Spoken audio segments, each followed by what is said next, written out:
오늘 부활절에 제가 부활에 대한 설교를 하려고 합니다. 굉장히 어려운 설교고요.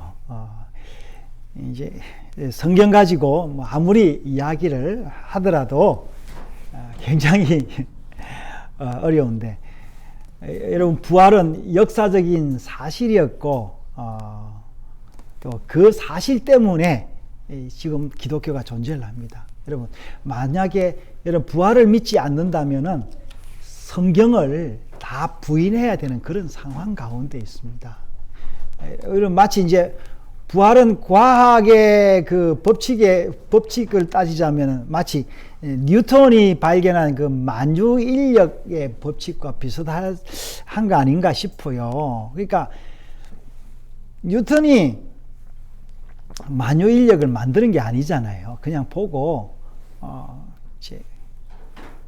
그렇구나라는 현상을 설명을 했는데, 그러니까 예수님이 이제 이 땅에 오셔서 독생자가 이 땅에 오셔서 이 부활함을 통해서 부활이 있다라는 게 이제 증명이 된 거예요. 자, 오늘 제가 이제 이게 뭐예요? 물리학, 상대성 이론, 뭐 수학과 이제 부활 이야기를 이제 좀 이렇게 섞어서 하려고 하는데, 여러분, 제가 여기서 아무리 이 물리학 이야기, 수학 이야기를 하더라도, 저도 잘 모릅니다만, 어떤 수학자가 여기 와서 여러분들한테 수학과 과학 이야기를 했다고 합시다. 뭐, 뉴턴이나 저희 아인슈타인이 살아 돌아와서 여기서 여러분들에게 과학 이야기를 했다고 한들, 여러분이 그거에 대한 감동이 있겠어요? 감동이, 여러분, 부활도 마찬가지입니다. 부활도. 그러나 여러분, 만약에 진짜 수학자들이 자기가 진짜 갈망했던 그 수학 문제가 있었는데, 과학의 어떤 이론이 있었는데, 그것을 여기서 유명한 과학자가 와서 쫙 이야기했을 때 풀렸다 이러면 어떻게 되겠어요? 굉장한 에너지를 받을 거 아닙니까? 예. 여러분, 과학의 이론들은요, 계속해서 이 증명되어 왔습니다. 그러니까 우리가 이 뉴턴을 통하여, 여러분, 뉴턴은요 과학의 아버지라 할 그런 사람입니다. 그래, 그 뉴턴이 몇 년도 사람이죠? 1600년도 사람인가? 그죠? 그러니까 이제 영국에서 이 만유인력의 법칙을 발견했는데, 이때 이 뉴턴이 어떻게 보면은 과학의 기초를 놨습니다. 그런데 여러분, 뉴턴의 이 만유인력의 법칙이 깨지는 일이 있었어요. 그 만유인력의 법칙을 깬 사람이 누구냐 하니까, 이 뉴턴의 법칙을 깼다기보다는 뉴턴 위에 또 다른 법칙을 발견을 한 거예요. 그 사람이 누구냐 하니까 아인슈타인입니다. 여러분, 아인슈타인의 상대성 이론 여러분 잘 알고 있죠? 상대성 이론이 뭐냐면 E = mc 자성 이건데, 이 뉴턴이 뭐라고 이제 상대성 이론을 이야기를 했냐면은, 여러분, 이 공간은요, 시간과 이 과학은요, 시간과 공간에 대한 이야기입니다. 시간과 공간에 대한 과학은. 다시 한번 말이죠.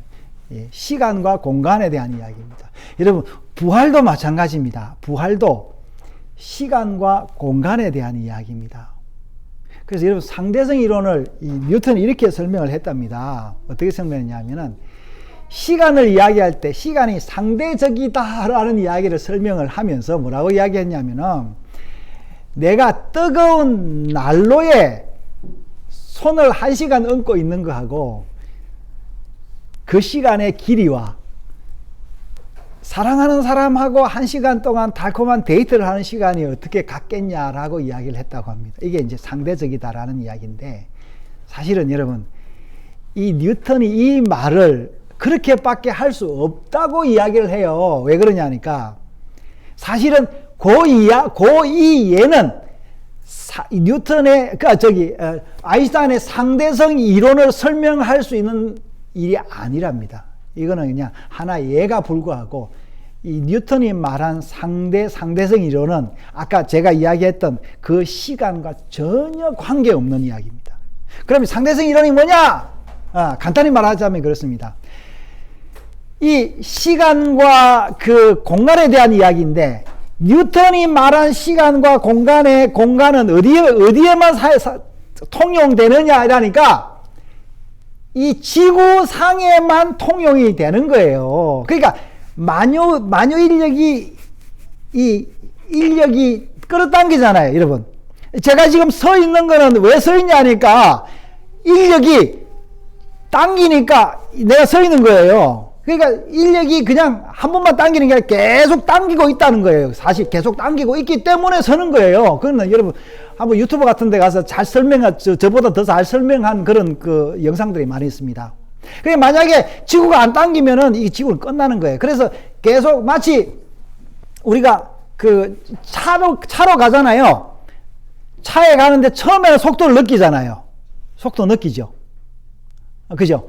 100km 갈 때는 속도는 게 계속 100km 가면 속도를 느낍니까? 못 느낍니까?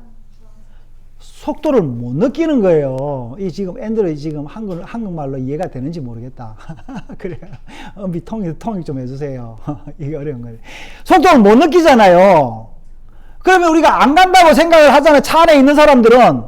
왜냐면 속도를 못 느끼기 때문에. 사실은 가고, 그러니까 그러면 어떻게 그럼 해야 속도가 되느냐라니까, 속도가 계속 가속도로 가야 내가 속도를 느낄 수 있는 거예요. 내가 여기 지금 서 있는 거는 뭐냐 하니까, 계속 지구가 나를 계속 당기고 있고, 당기되 어떤 속도로 당기냐면 계속 가속도로 당기고 있다고 우리는 그렇게 가설을 세워 볼 수 있는 거예요. 굉장히 조금 여러분 이해가 되는 사람도 있고 안 되는 사람도 있겠지만, 좌우간 이 상대성, 뉴턴의 상대성 이론은 지구에는 해당이 되는데 우주에는 해당이 되지 않는다라는 거예요. 여러분 지구에서는요. 그래서 그 아인슈타인이 뭐라고 이야기하냐면은, 이 빛이 지구에서는 우리가 잘 측정할지 모르지만 우주에서는 빛이 굴절이 된다 이렇게 이야기를 해요. 굴절 굴절 휘어진다는 거예요. 자, 집사님, 빛이 휘어진다는 거예요. 그것을 발견한 과학자가 있는데 내가 찾아보니까 그 사람 이름이 뭐냐면은 아셔 스탠리 에딩턴이라는 사람이었어요. 이 사람이 1919년 5월 달에 우리나라에 그 3.1 운동이 일어나는 그 해 5월 달에 사우스 아프리카하고 브라질에 사람을 보내가지고 일식이 있던데 사진을 찍어가지고 그것을 증명을 해서 빛이 우주에서는 휘어진다라는 이야기예요. 여러분, 지금 제가 부활 이야기를 하지만 마치 여러분 뉴턴의 그 만유인력의 법칙과 아인슈타인의 상대성 이론하의 차이로 한번 생각을 해보면, 여러분 우리가 아무리 이해를 하려고 해도 이 부활은 이해를 할 수가 없습니다. 자, 그래서 오늘 제가 사도행전 24장을 읽었는데요. 24장이 바울이 이 누구에게 이야기하느냐니까 그 총독 벨릭스 맞죠? 예. 벨릭스에게 자기의 신앙을 이야기를 하고 있으면서 오늘 뭐라고 이야기하느냐니까 24장 15절에 이렇게 이야기하고 있습니다.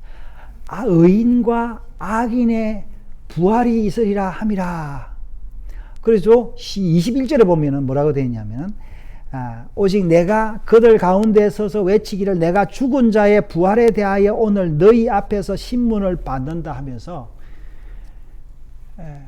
바울은 자기가 부활 때문에 이렇게 고통당하고 있고 이런 소망으로 살아가고 있다 이렇게 이야기를 하고 있습니다. 사랑하는 여러분,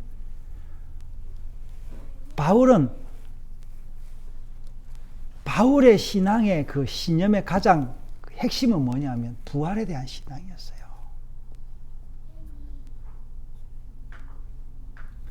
여러분 여러분 어떤 믿음을 가지고 있습니까? 저는 젊었을 때, 예수 믿으면 성공하고 출세한다더라 해서, 기도하면 하나님이 내 기도 다 이루어주신다 하더라. 그런 믿음을 가지고 있었고, 부활에 대해서는, 그렇지, 라고 생각했던 때가 한때 있었습니다. 여러분. 그래서, 여러분 대부분 다, 두 가지 다 가지고 있을 거예요. 내 기도하면 하나님이 내 기도 들어주신다. 여러분, 하나님이 뭐예요? 믿는 자에게 뭘 주신다고요? 네, 평안을 주신다. 우리가 늘 하는 뭡니까? 그 시편 1편. 복 있는 사람은 악인의 꾀를 쫓지 아니하고, 이제 복 있는 사람은 이제 우리가 복을 받고 살게. 우리가 예수님이 또 뭐라고 이야기했습니까? 산상설교에서 마음이 가난한 자는 복이 있나니 천국이 저희 것임이라 그랬는데, 여러분, 우리가 천국을 어떻게 가느냐? 천국은 우리가 예수님이 오시면 예수님이 우리 손잡고 천국을 바로 갈 수 있습니다. 그러나 대부분은 우리가 아직 우리가 살아생긴 예수님이 올지 안 올지 모르고 많은 사람이 모르잖아요. 이 바울은요, 예수님이 당장 오셔서 자기를 데려갈 줄 알고 그런 믿음으로 살았어요. 그래서 고린도서에 보면 뭐라고 이야기하냐면은, 시집 가고 장가 가는 것도 내가 근하는 것이 아니다라는 그런 뉘앙스로 이야기를 했는데, 왜 그랬냐니까 주님이 곧 오신다라는 그런 믿음이 있었어요. 그런데 여러분, 바울이 나중에 이거를 고쳤습니다. 주님은 내 때 오지 않을 수도 있겠다라고 생각을 하면서 지금 여기서는 뭐랍니까? 고린도서는 그 이전에 썼어요. 2차 선교 여행 때 아마 예배소에서 썼어요. 지금 사도행전 24장은요, 3차 선교 여행이 끝나고 잡힌 거예요. 그래서 로마로 압송되어 가기 전, 이제 2년 동안 가이사라에서 이게 구류되어 있다가 2년 후에 배를 타고 이게 로마로 가는데, 그래서 3차 전도 여행이 끝난 뒤에는 내가 부활한다라는 이 소망을 가졌어요. 물론 고린도 교회도 그렇게 이야기를 했어요. 그래서 우리가 그 부활에 대한 우리 지금 교동문 했죠. 부활에 대한 논리적인 부활에 대한 설명이 고린도 전서 15장입니다. The Logic of Resurrection written on Corinthians chapter 15. 15절에 오늘 우리가 읽었던 거 섰지 않습니까? 어째 보면요, 그 당시 바울은 가장 논리적으로 부활을 설명할 수 있었던 그 이론이 지금 고린도전서 15장에 있는 거예요. 그래서 바울이 뭐라 하냐니까, 내가 주님을 다시 봤다라고 이야기를 하고 있어요. 바울은 주님을 본 사람이에요. 자기는 주님을 보았을 뿐만 아니라 자기의 영혼이 하늘에 올라갔던 그런 영적인 깊은 경험이 있는 사람입니다. 그 사람이 뭘 이야기하느냐 하니까 부활을 이야기하는 거예요. 여러분, 어떤 사람이 어떤 이론을 이야기를 하더라도 여러분, 그 이론이 맞는지 안 맞는지를 보려면 어떻게 해야 되겠습니까? 그 사람이 살아왔던 삶을 보면은 그 사람이 했던 말이 맞느냐 안 맞느냐 이거예요. 그래서 지금도 정치적으로 어떤 사람이 정치적인 그 선언을 하거나 이야기를 하면은 그 사람 말이 맞는 말을 공격하는 게 아니라 그 사람을 공격을 하잖아요.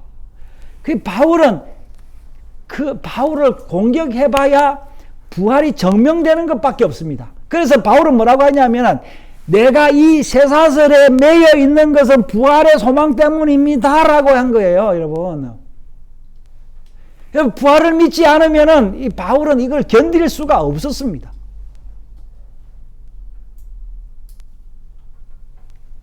여러분, 이 부활은요 굉장한 사실이에요. 여러분, 과학자들은요 과학의 이론 때문에 죽고 살기도 한답니다. 여러분, 수학에요 많은 가설들이 풀리지 않은 가설들이 있는데 수학에 7대 가설이 있답니다. 이제 풀리지 않은 7대 가설이 있답니다. 수학에. 이거를 풀려고 지금도 시도하고 어떤 사람들은 풀려고 하다가 아니다. 이 사람 가설이 틀렸다. 이렇게 해서 뭐 100년, 뭐 200년 뒤에 발견이 됐는데 그 사람의 가설이 맞다, 안 맞다, true or false, 뭐 이렇게 이제 결정이 되기도 했는데, 계속 전해져 내려온 가설들은 우리가 어떤 가설들은 증명하지를 못할 뿐이지 사실이다라는 것들이 이제 많이 있었고, 어떻게 보면은, 뭐 사실이 아닌 거는 사라졌겠죠. 근데요, 리만 가설이라고 있답니다. 한번 찾아보십시오. 주에는 리만 가설 한번 찾아봐요. 이게 이제 뭐냐면, 일직선상에 0이 많이 존재한다는 리만 가설이. 일직선상에 0이. 내가 영어로 설명을 더 못하겠네. 그래 말해서 우리가 심지어요, 1, 3, 5, 13, 19, 23, 뭐 이렇게 막 이야기해도 이게 법칙으로 설명할 수 있다라는 겁니다. 여러분 무슨 말인지 알겠어요? 근데 이 리만 가설을 가지고 심지어 그 아이폰에 뭐라고 비밀번호를 풀 수 있는 그 열쇠가 있답니다. 그런데 이 리만 가설을 공부를 하다가 영국의 이제 그 수학자인데요, 앨런 튜링이라는 사람이 있었는데, 이 사람이 리만 가설이 아니다라는 것을 증명하려고 했다. 그래서 틀렸음을 증명하기 위하여 그 당시에 아마 1950년대 초반인 것 같아요. 이제 그때의 지금 컴퓨터 아닙니다. 여러분, 지금 옛날 그 초창기 컴퓨터를 가지고 6개월을 쉬지 않고 컴퓨터를 돌렸는데, 리만 가설이 일직선상에 0이 있다라는 걸 자기가 생각하는 것보다 더 많은 0을 찾아냈다는 거예요. 저도 이 말이 무슨 말인지 모르겠습니다. 여러분 모르겠죠? 네. 그래서 이 사람은 튜링이라는 이 사람이 1952년에 리만 가설이 틀렸다라는 것을 증명을 못하고 낙심에 빠졌습니다. 그래서 1954년에 이 낙심으로 말미암아 우울증이 깊어져 가지고 54년에 자살했답니다.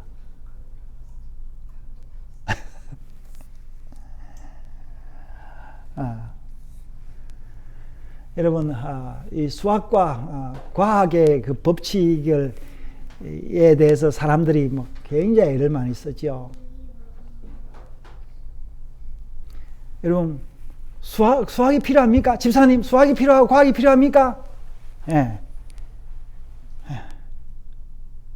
여러분, 과학이 필요합니다. 여러분, 우리가 여기 살고 있는 거요, 지금 이 스마트폰 있죠? 스마트폰 이거 다 수학하고 과학 때문에 일어난 거예요. 통신의 발달도 다 수학, 과학 때문에.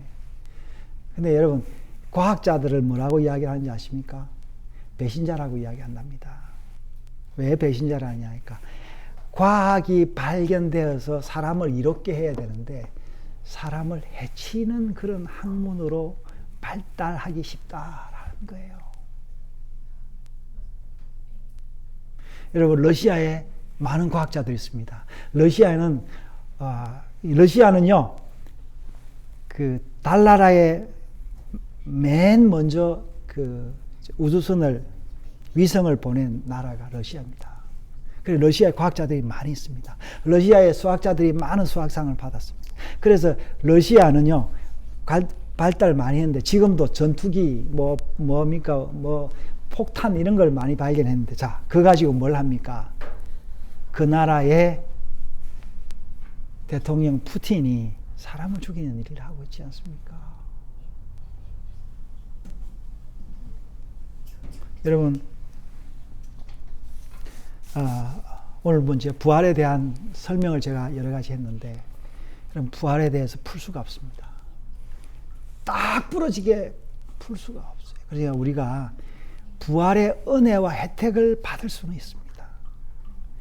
이 영국에는요, 과학자들이 굉장히 많은데, 이제 영국의 과학자들 중에 최근에 죽은 과학자의 다이슨이라는 과학자가 있어요. 다이슨 전자제품 있죠? 예, 다이슨에서 나온 선풍기, 뭐 다이슨의 진공청소기 있는데 아마 이 과학자 이름을 땄는데, 여러분 이 그 과학이 우리 삶을 연택하게 합니다. 그래 여러분, 우리가 다이슨 선풍기를 쓰고 다이슨 청소기를 쓰고 뭐 다이슨에서 나온 제품들을 쓰지만 그 법칙을 우리가 어떻게 다 알겠습니까? 그렇죠? 여러분, 대수학, 알제브라, 미적분, 뭡니까? 어떻게 다, 기하학, 어떻게 우리가 다 알겠습니까? 그러나 지금 이 집이 기하학의 구조로 지어지지 않습니까? 마찬가지입니다. 여러분, 부활도 일어난 사건입니다.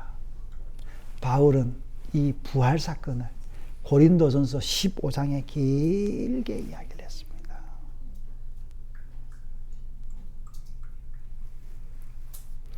여러분 알고 싶은 게 뭐예요? 저는 어떻게 보면요, 설교를 하기 위해서 여러분의 마음을 좀 알고 싶어요. 전도하기 위해서 사람들의 마음을 좀 알고 싶어요. 알 수 없습니다. 요즘은요, 제가 우리 집에 사는 우리 중딩의 마음을 알기 굉장히 어렵습니다. 우리 아들의 마음을 지금 아직 시집장가 안 가는 우리 딸 아들 마음 알기는 굉장히 어렵습니다. 뭔지 모르겠어요.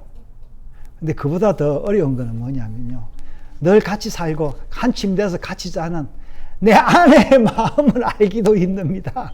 저 사람이 왜 화를 내는지 제가 그걸 몰라요. 예. 그런데 그 사람들과 같이 살아가고 있습니다. 그냥 그 사람들 믿고 사랑하고,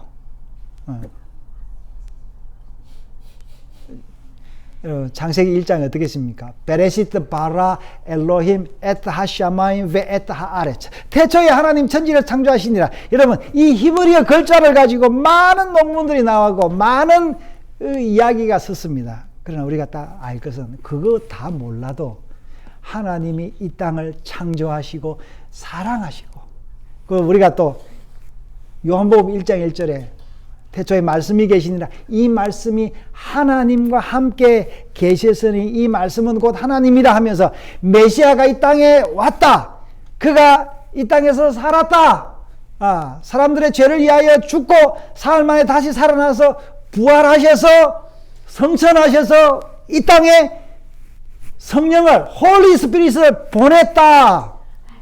예, 그 성령을 따라, 여러분, 그 성령의 역사들이 오순절에서 일어나고 제 마음속에서도 일어났습니다. 여러분, 오늘 제가 바울에 대한 이야기를 했는데요, 바울이 뭐라고 이야기했습니까? 15장에 보면요, 고린도전 15장 맨 마지막 절에 뭐라고 했습니까? 여러분, 부활을 압니까? 부활을 알면 어떻게 해야 된다고요? 자기가 이야기했습니다. 그러므로 내 사랑하는 형제들아, 견실함이 흔들리지 말며 항상 주의 일에 더욱 힘쓰는 자들이 되라 라고 했습니다. 부활을 알면은 여러분, 우리가 부활에 대한 감사가 있어야 되는데, 부활을 우리에게 주신 그 은혜를 알고 그 주님의 일에, 부활을 증거하는 이 일에 힘쓰는 자들이 되라 하고 하면서, 이는 너희 수고가 헛되지 않은 줄을 알미니라.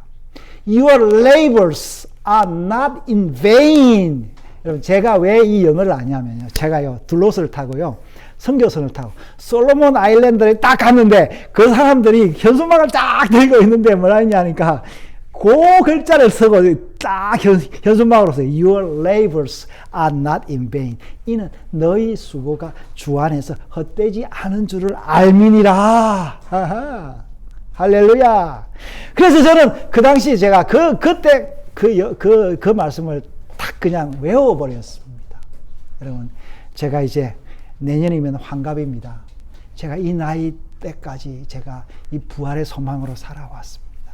지난 7년, 8년을 이 외로운 이 교회를 제가 사역하면서 새벽마다 말씀을 읽으며 유튜브를 만들며 살아왔습니다. 왜냐? 부활에 대한 소망 때문에 그렇습니다. Your labors are not in vain 그랬는데, 너 수고가 헛되지 않다라는 그 말씀을 믿고 왔습니다. 저는 아직도 모르는 게 너무 많습니다. 뭐 과학은 물론이고요, 심리학은 물론이고, 뭐 심지어 같이 사는 우리 식구들 마음도 모르고 늘 같이 사는 제 아내의 마음도 잘 모릅니다. 그렇지만 제가 부활에 대한 소망이 있어서 여기까지 왔습니다. 사랑하는 여러분, 바울이 이야기했습니다. 바울이 자기가 서신서에서, 여러 서신에서 부활에 대한 이야기를 했습니다. 부활 때문에 살아간다. 오늘도 부활에 대한, 부활 때문에 신문 받는다 했습니다. 여러분, 그 부활이 사실이 아니면은, 거짓말이면은, 여러분, 바울은요, 한때 이 부활 전하는 사람을 핍박하고 죽이려고 하던 사람이었습니다. 그런데 이 사람이 돌변했다라는 것은 뭔가 자기 인생에 획기적인 변화가 있었다라는 거예요. 사랑하는 여러분, 이 부활에 대한 소망을 가지면 하나님이 그 소망을 가진 자에게 복을 주십니다. 할렐루야. 네. 여러분, 오늘 이 부활절에 이 소망을 다시 한번 확인하고 바울처럼, 예수님처럼, 또 제가 여지껏 살았던 것처럼 그 은혜로 살아가시기를 주님의 이름으로 축원합니다. 하나님 아버지, 우리에게